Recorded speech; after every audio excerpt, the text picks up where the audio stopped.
तो मुझे नहीं लगता कि शरद पवार जो उन्होंने कभी भी एनसीपी को तोड़ने की कोशिश किया या उसकी फैमिली को तोड़ने की कोशिश किया। Welcome to 4W news analysis, this is advocate Edgar Braganza once again with you. आज का जो टॉपिक जो है, parents didn't teach me to break family, मतलब कुटुंब को तोड़ने का हमारे माँ बाप ने नहीं सिखाया, ऐसा कहना है शरद पवार का।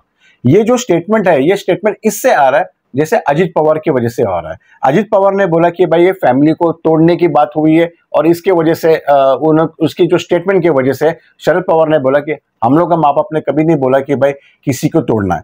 शरद पवार का ये भी कहना है कि भाई हमने जब भी इलेक्शन में, वो सीएम तो नहीं था, लेकिन जब डिप्यूटी सीएम की पोस्ट अगर आया, उन्होंने अपनी बेटी को सुले को कभी दिया नहीं था। वो जो भी पोस्ट जो था हमेशा उन्होंने अजित पवार को ही दिया था। तो मुझे नहीं लगता कि शरद पवार ने कभी कुछ फैमिली में कुछ ब्रेकअप करने की कोशिश किया।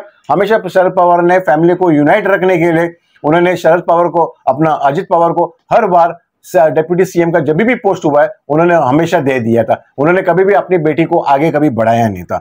और अगर अजित पवार को अगर लगता है कि भाई ऐसा एलिगेशन अगर उसे न आ रहा है, ये भी गलत है, क्योंकि अजित पवार ने सिर्फ शरद पवार का फैमिली को एक सिर्फ ब्रेकअप नहीं हुआ है, बट इवन उसका जो पार्टी का जो सिंबल है वो भी उसने ब्रेकअप करके उन्होंने ले लिया, by not by through the public के मेजोरिटी के हिसाब से उन्होंने लिया। इस बार वो टेस्ट में होगा, और गया टाइम पे भी टेस्ट हुआ था, उन्होंने कुछ ज्यादा कुछ सीट नहीं जीत पाया, करीबन एक दो खाली सीट उसको मिला था।